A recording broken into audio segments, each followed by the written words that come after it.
Good morning, students. Now in today's lecture we will discuss some more points related to inductance, that is self inductance of plain circular coil, self inductance of solenoid. Okay उसके बाद inductance मतलब self inductance का physical significance यहाँ पर discuss करते हैं हम student. और उसके बाद फिर दो कंडीशंस, अगर इंडक्टर कॉइल सीरीज और पैरेलल कनेक्ट कर देते तो इंडक्टेंस क्या होगा उसका। ओके तो फर्स्ट पॉइंट यहाँ पर देखिए, self inductance of plane coil. Consider a circular plane coil carrying current I। इसमें से करंट कितना पास होता है I। Okay and this circular coil has number of turns N, capital N, that is number of turns. It may be 100, 500, 400 etc. Okay तो due to this N number of turns of plane circular coil की वजह से total inductance कितना होता है यहाँ पर, उसके लिए फॉर्मूला हमें यहाँ पर डिराइव करना है स्टूडेंट। तो चलिए मैग्नेटिक फ्लक्स फाई। ओके तो उसके लिए फॉर्मूला क्या होता है, बी ए, ये जनरल फॉर्मूला है। मतलब देखिए मैग्नेटिक इंटेंसिटी का फॉर्मूला क्या होता है, B is equal to phi by A, मतलब magnetic flux per unit area. तो मैग्नेटिक फ्लक्स क्या होगा फिर, magnetic intensity into area of the circular coil. Okay now this equation is for only one turn of the coil. हमारे पास n number of turns है तो यहाँ पर बी ए n इस तरह से लिख सकते हैं हम, ठीक है। अब देखिए B का मतलब मैग्नेटिक इंडक्शन, तो magnetic induction at the centre of the coil, उसके लिए फॉर्मूला क्या होता है, this is mu 0 n I divided by 2r, where I is the current passing through circular coil, r is radius of that circular coil, okay, and n stand for number of turns। और इसका area कितना होगा फिर, area is equal to circular coil का area क्या होगा, pi are square, where r is radius of circular coil. Okay so magnetic flux देखिए अब phi is equal to B, मतलब यहाँ पर mu 0 n I divided by 2r into A मतलब pi are square into n number of turns. तो इसको simplify करते हैं तो फाई की वैल्यू क्या आएगी student, phi is equal to देखिए म्यू 0 n इंटू n है ना, यहाँ पर n नंबर ऑफ टर्न्स और यहाँ पर n number of turns, n into n that is n square, okay, pi r square I divided by 2r। तो देखिए यहाँ पर r स्क्वायर के साथ कैंसिल हो सकता है, तो फॉर्मूला क्या होगा फिर, mu 0 n square pi r divided by 2, ये इक्वेशन होगा। And we know that phi directly proportional to current, right, magnetic flux directly proportional to current. तो फाई इज इक्वल टू, यहाँ पर प्रोपोर्शनल साइन निकालने के बाद हम कांस्टेंट L लेते हैं, L I। तो देखिए this is equation number 1, this is equation number 2। अगर ये इक्वेशन 1 और 2 अगर कंपेयर करते हैं तो हमें L की वैल्यू मिलेगी ना। तो comparing equation 1 and 2, therefore L is equal to, okay, L is equal to क्या होगा फिर यहाँ पर mu 0 n square pi r divided by 2। तो ये सेल्फ इंडक्टेंस के लिए फॉर्मूला होगा for plane circular coil having n number of turns. तो देखिए म्यू 0 की वैल्यू तो कांस्टेंट होती है 4 pi into 10⁻⁷, n number of turns, okay, तो इंडक्टेंस यहाँ पर directly proportional to square of number of turns होता है। Then self inductance directly proportional to radius of the circular coil. बाकी टर्म्स तो यहाँ पर कांस्टेंट है ना, म्यू 0 कांस्टेंट है, that is permeability of free space 4 pi into 10⁻⁷, okay, pi constant, 2 constant. तो इसका मतलब self inductance of plane circular coil is equal to mu 0 n square pi r divided by 2। तो it is directly proportional to number of turns and directly proportional to radius. Radius of circular coil मतलब dimensions, है ना। तो self inductance of plane circular coil किस पर depend करती है? तो number of turns and radius, या फिर हम कहेंगे अगर रेडियस है मतलब एरिया, ओके, डायमेंशंस पर डिपेंड करता है। उसी तरह से सोलेनोइड के लिए सेल्फ इंडक्टेंस का फॉर्मूला क्या होगा, ये भी हम यहाँ पर डिराइव करते हैं स्टूडेंट। यही टेक्निक यहाँ पर भी यूज करनी है। मैग्नेटिक फ्लक्स का फॉर्मूला क्या होता है? phi is equal to BAN, यही फॉर्मूला यहाँ पर भी यूज करेंगे हम। तो B का मतलब होगा magnetic induction, okay, that is produce along the axis of the solenoid. तो उसके लिए फॉर्मूला है ना हमारे पास, क्या फॉर्मूला है? म्यू 0 Ni, ये वाला फॉर्मूला है। Mu 0, what is small n? Small n stand here for number of turns per unit length of the solenoid. Suppose solenoid की लेंथ यहाँ पर है स्मॉल n, है ना, तो कैपिटल L हम नहीं ले सकते बिकॉज कैपिटल L का मतलब यहाँ पर सेल्फ इंडक्टेंस ऐसा है ना, इसलिए small l length of the solenoid. और number of turns suppose n है, तो स्मॉल n का मतलब होता है number of turns per unit length. तो n बाय l इसको लिख सकते हैं हम इनटू I, है ना, बिकॉज स्मॉल n का मतलब होता है number of turns per unit length. Length of the solenoid is denoted by small n and capital N is nothing but number of turns. तो ये B के लिए इक्वेशन हो गया यहाँ पर स्टूडेंट, राइट। उसके बाद अब देखिए phi is equal to B A N। तो B के लिए इक्वेशन यहाँ पर आ गया mu 0 N by L into I into A area, okay, into N मतलब नंबर ऑफ टर्न्स। तो A का मतलब क्या हो गया यहाँ पर? पाई आर स्क्वायर, बिकॉज यहाँ पर भी सर्कुलर कॉइल होती है, ओके। तो ये हो गया यहाँ पर स्टूडेंट, देखिए mu 0 N into N square A pi are square into I मतलब current, okay, I divided by L। No एक जनरल फार्मूला हमारे पास ये वाला फार्मूला, इसके साथ कंपेयर करेंगे हम, okay. phi is equal to L I और phi इज इक्वल टू यहाँ पर इक्वेशन क्या ऑब्टेन होता है? Mu 0 N square pi are square I divide by L। तो कंपेयरिंग दिस टू इक्वेशंस, देखिए इसको इक्वेशन नंबर 3 कहेंगे हम। On comparing equation 2 and 3, okay, तो L के लिए इक्वेशन क्या आएगा फिर? Mu 0 N square pi are square divided by L, ये फॉर्मूला होगा। तो यहाँ पर भी देखिए self inductance directly proportional to square of number of turns, okay, self inductance directly proportional to R square and self inductance inversely proportional to the length of the solenoid। तो ये dimension ही mainly है ना, dimension ही main है। तो self inductance mainly depends upon the dimensions, okay, and it is depends upon the number of turns, okay। तो इस तरह से हमने self inductance of plane circular coil and solenoid के लिए इक्वेशंस ऑब्टेन किए। तो अगर न्यूमेरिकल्स आ जाते हैं related to plane circular coil, तो सेल्फ इंडक्टेंस के लिए ये फार्मूला हम यूज कर सकते हैं स्टूडेंट, ओके, या फिर सोलेनोइड के लिए ये वाला फार्मूला। अगर देखिए यहाँ पर comparative formula, radius of circular coil same रख के अगर हम नंबर ऑफ टर्न्स चेंज कर देते हैं, तो यहाँ पर डायरेक्टली प्रोपोर्शनल है ना, यहाँ पर n स्क्वायर। तो कंपैरेटिव फार्मूला क्या होगा स्टूडेंट? फ्रॉम दिस इक्वेशन देखिए L1 by L2 is equal to N1 square by N2 square, ये वाला फॉर्मूला होता है। लेकिन कंडीशन क्या होनी चाहिए कि नंबर ऑफ टर्न्स अलग है लेकिन radius of circular coil remains same. तो इस कंडीशन के लिए ये कंपैरेटिव फार्मूला होगा, राइट। अगर नंबर ऑफ टर्न्स सेम रखते, okay, number of turns same रखते और radius of circular coil change हो जाती है, तो फिर यहाँ से भी हम कंपैरेटिव फार्मूला तैयार कर सकते हैं। L1 by L2 is equal to R1 by R2, okay. तो देखिए और एक फार्मूला यहाँ पर L1 by L2 is equal to R1 by R2। लेकिन यहाँ पर कंडीशन क्या होगी? नंबर ऑफ टर्न्स दोनों कंडीशंस में दोनों कॉइल्स के सेम होंगे। उसी तरह से देखिए यहाँ पर 3 हम कंपैरेटिव फार्मूलास तैयार कर सकते हैं।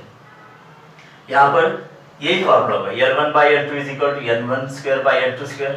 यहाँ पर क्या होगा? L1 by L2 is equal to R1 square by R2 square, okay. और यहाँ पर L1 by L2 is equal to L2 by L1, small L2 by small L1।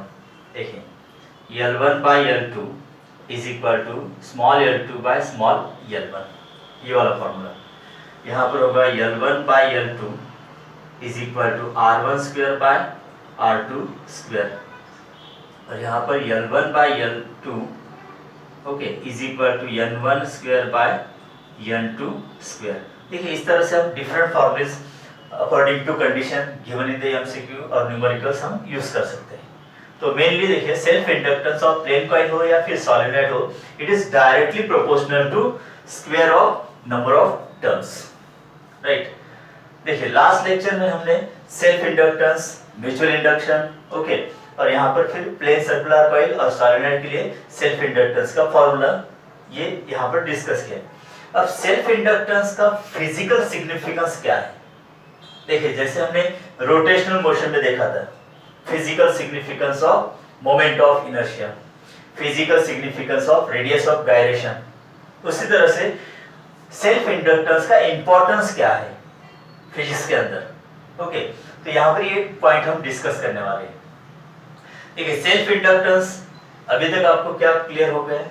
जैसे सेल्फ इंडक्टेंस हो या फिर म्यूचुअल इंडक्टेंस हो, है ना, तो जो कॉइल होती है, जैसे इंडक्टर कॉइल हम कंसीडर करते हैं, दैट इज सॉलिनॉइड, ओके, एक कॉइल है यहाँ पर and it is connected across a cell, positive negative, और यहाँ पर एक टैप की हम कंसीडर करते हैं, दिस इज टैप की, और ये सेल है, ठीक है। जैसे हम टैप की क्लोज करते हैं स्टूडेंट, क्या होता है? Current flows from positive to negative through this solenoid और इंडक्टर कॉइल, तो इस तरह से करंट पास होता है ना। तो ये तीनों पॉइंट्स हमने डिस्कस किए at the time of making, that is closing of key, then steady current अगर फ्लो होता है, या फिर at the time of breaking मतलब ओपनिंग ऑफ द की। तो देखिए क्लोजिंग ऑफ की, ओके, यहाँ पर क्या होता है क्लोजिंग ऑफ की में, जैसे हम टैप की क्लोज करते हैं स्टूडेंट, तो करंट की वैल्यू सडनली इंक्रीज नहीं होती from 0 to its maximum value, it gradually increases, ये हमें पता है ना। जैसे हमने एग्जांपल लिया था, मैक्सिमम वैल्यू अगर 4 एम्पियर है तो 0, उसके बाद 0.5, 1.0, 1.5, 2.0, 2.5, 3.0, 3.5, और बाद में 4 एम्पियर करंट ग्रेजुअली इंक्रीज होता है, सडनली इंक्रीज नहीं होता है, ओके। भाई इसका रीजन भी हमें पता है कि यहाँ पर एक बैक ईएमएफ प्रोड्यूस होता है, बैक ईएमएफ प्रोड्यूस होता है, और जो बैक ईएमएफ इस इंक्रीजिंग करंट को अपोज करता है ना, इंक्रीजिंग करंट को अपोज करता है। तो इसका मतलब अगर यहाँ पर बैक ईएमएफ प्रोड्यूस नहीं होता है, इंड्यूस नहीं होता है, तो अगर ये करंट 0 to 4 एम्पियर मान लेते हैं 1 सेकंड में चला जाता है, तो बैक ईएमएफ की वजह से फॉर एग्जांपल उसको 4 सेकंड लगेगा, मतलब इंक्रीजिंग करंट को ये ईएमएफ बैक ईएमएफ अपोज करता है, मतलब self inductance, okay. Self inductance यहाँ पर जो क्वांटिटी होती है कांस्टेंट, हम उसको सेल्फ इंडक्टेंस बोलते हैं ना। तो सेल्फ इंडक्टेंस जो प्रोड्यूस होता है इस कॉइल के अंदर, इसका जो सेल्फ इंडक्टेंस होता है वो क्या करता है? इंक्रीजिंग करंट को अपोज करता है, ओके। जब ये करंट कांस्टेंट फ्लो होता है तो यहाँ पर सेल्फ इंडक्टेंस या बैक या फिर बैक ईएमएफ प्रोड्यूस इंड्यूस नहीं होगा, तो करंट यहाँ पर कांस्टेंटली फ्लो होता है, okay. Eight the time of opening of की, जब हम की को ओपन करते हैं तो करंट यहाँ पर मैक्सिमम टू 0 सडनली 0 नहीं होता है, वो भी ग्रेजुअली डिक्रीज होता है। व्हाई? बिकॉज जब हम टैप की ओपन करते हैं स्टूडेंट, तो यहाँ पर करंट डिक्रीजिंग होगा, मैग्नेटिक फ्लक्स डिक्रीजिंग होगा, उसकी वजह से अगेन यहाँ पर एक बैक ईएमएफ प्रोड्यूस होता है। Now this back EMF opposes the decreasing current, इसलिए डिक्रीजिंग करंट सडनली 0 नहीं होता है, ओके।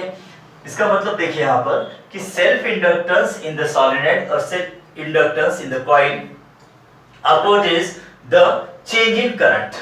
यहाँ पर एक कंक्लूडिंग पॉइंट हम लिख सकते हैं, देखिए self inductance L, that is self inductance opposes the change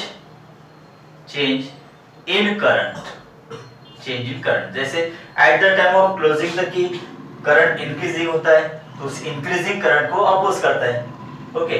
और eight the time of opening the key current decreasing होता है, तो वहां पर भी inductance in the coil opposes the decreasing current, right. तो इंडक्टेंस क्या करता है यहाँ पर कि in electrical circuit change in current को अपोज करता है। अगर वो इंक्रीजिंग है तो उसको भी अपोज करता है, डिक्रीजिंग है तो वहां पर भी अपोज करता है।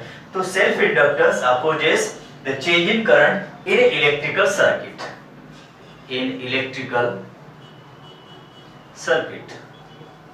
देखिए जैसे मैकेनिक्स में क्या होता है, मैकेनिकल मोशन या फिर मैकेनिक्स में देखिए, ओके, अगर ऑब्जेक्ट रेस्ट है, जैसे हमने लॉज ऑफ मोशन में देखा है ना, तो according to Newton's first law of motion, क्या है Newton's first law of motion? Every inanimate body continues its state of rest और of uniform motion along a straight line unless it is acted upon by an external unbalanced force. तो इसका मतलब क्या होता है कि अगर ऑब्जेक्ट रेस्ट है स्टूडेंट, अगर ऑब्जेक्ट रेस्ट है, ओके, तो ये खुद होकर उसकी स्टेट ऑफ रेस्ट चेंज नहीं करता है जब तक कि हम इसके ऊपर अनबैलेंस्ड फोर्स अप्लाई नहीं करते, राइट।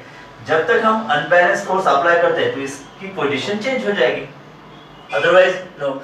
इसका मतलब ये रेस्ट ऑब्जेक्ट जो है इसकी एक टेंडेंसी होती है, the tendency to oppose the state of rest, and that tendency is known as inertia, that is known as inertia.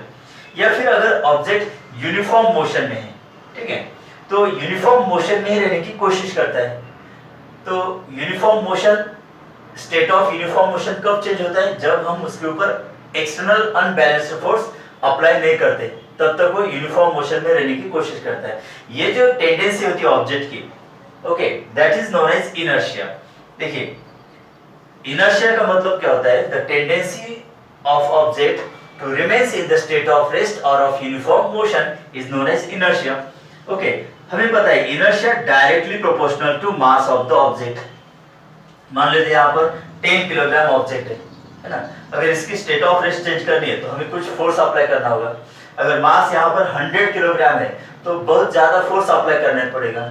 अगर मास यहाँ पर 1000 किलोग्राम है तो और ज्यादा फोर्स यहाँ पर अप्लाई करना होगा, बिकॉज इस बॉडी की टेंडेंसी क्या होगी? To oppose the change in state of rest, right. तो इनर्शिया मास, इनर्शिया मतलब क्या होता है? It is the tendency of object to oppose the change in state of rest. देखिए यहां पर भी करंट इंक्रीजिंग है तो इंडक्टेंस उसको अपोज करता है, करंट अगर डिक्रीजिंग है तो इंडक्टेंस वहां पर भी अपोज करता है। मतलब self inductance, okay, that opposes the change in current in electrical circuit. उसी तरह से इनर्शिया और मास, ओके, ये जो फिजिकल क्वांटिटी होती है या टेंडेंसी होती है ऑब्जेक्ट की, तो यहां पर भी ये अपोज करता है to change its state of rest और ऑफ यूनिफॉर्म मोशन। इसका मतलब in mechanical motion the role of inertia is to oppose the change of state of rest और यूनिफॉर्म मोशन। उसी तरह से इलेक्ट्रिकल सर्किट में चेंज इन करंट को oppose कौन करता है? यहाँ पर सेल्फ इंडक्टेंस। तो जैसे self inductance in electrical current होगा, वैसे इनर्शिया और मास ये मैकेनिकल फोर्स में फिजिकल क्वांटिटी, ये दोनों में सिमिलरिटी है। देखिए, ओके स्टूडेंट्स, तो देखिए यहाँ पर self inductance change in current को अपोज करता है, उसी तरह से इनर्शिया चेंज ऑफ स्टेट को अपोज करता है। इसका मतलब self inductance plays the same role in electrical circuit as is played by inertia and mass in mechanical motion. इसका मतलब क्या होगा कि it is appropriate to describe as the self inductance is nothing but the inertia in electrical circuit or inertia in electricity. तो यहाँ पर देखिए आप self inductance can be referred as inertia in electricity, inertia in electricity। जैसे देखिए rotational motion में moment of inertia का main role क्या होता है? Similar as that of the inertia और मास इन ट्रांसलेशनल मोशन। उसी तरह से सेल्फ इंडक्टेंस का भी वही रोल है, Okay, because it opposes the change in current. So that is known as inertia in electricity. This is the physical significance of self-inductance in electrical circuit. Okay. तो students एक extra point यहाँ पर हम discuss करते हैं, inductance in series and parallel. Okay, तो देखिए यहाँ पर अगर दो कॉइल्स हैं, कॉइल 1 और कॉइल 2, इस तरह से हमने इसको सीरीज में कनेक्ट कर दिया। तो सीरीज पहले कंप्लीट कर देते हैं, series. Okay, series combination first. If two coils are connected in series having inductance L1 and L2, तो यहाँ पर रिजल्टेंट इंडक्टेंस क्या होगा? तो चलिए, दो कॉइल हमने सीरीज में कनेक्ट कर दिए और इनके इंडक्टेंस L1 L2, तो इक्विवेलेंट सेल्फ इंडक्टेंस क्या होगा यहाँ पर? तो यहाँ पर इक्विवेलेंट सेल्फ इंडक्टेंस LEQ हम लिखेंगे इसको। तो ये होता है student L1 plus L2। If m is equal to 0, मतलब म्यूचुअल इंडक्शन अगर यहाँ पर 0 है, m का मतलब क्या होता है? Mutual inductance. Okay, mutual inductance यहाँ पर हो सकता है, देखिए L1 कॉइल, इसमें से अगर करंट पास होता है तो ये मैग्नेटिक फील्ड प्रोड्यूस करेगा, इसके मैग्नेटिक लाइंस ऑफ फोर्स कुछ सेकंड कॉइल में से भी पास हो सकता है ना, तो यहाँ पर म्यूचुअल इंडक्शन होगा। अगर हम कंसीडर करते कि म्यूचुअल इंडक्टेंस यहाँ पर 0 है, मतलब इफ m इज इक्वल 0, तो इन दोनों का सेल्फ इंडक्टेंस इक्विवेलेंट कितना होगा? L1 प्लस L2 होगा। अगर हम मान लेते हैं कि सेल्फ इंडक्टेंस 0 नहीं है, is not equal to 0, okay, तो फिर यहाँ पर फॉर्मूला क्या होगा? L equivalent is equal to L1 plus L2 plus 2m, ये होगा स्टूडेंट। तो यहाँ पर दो कंडीशन से देखें, एक कंडीशन क्या होगी? If current in both coil flows or flowing in same direction, okay, in the same direction, तो फिर L इक्विवेलेंट क्या होगा? L equivalent is equal to, अब देखिए फर्स्ट कॉइल की वजह से सेकंड कॉइल में म्यूचुअल इंडक्टेंस होगा और सेकंड कॉइल की वजह से फर्स्ट कॉइल में क्या होगा? म्यूचुअल इंडक्शन होगा। ओके, तो चलिए इनके डायमेंशंस हम सेम मान लेते हैं, तो सेल्फ इंडक्शन दोनों कॉइल में सेम प्रोड्यूस होगा, दैट इज m। तो देखिए L, इसका कॉम्बिनेशन क्या होगा फिर?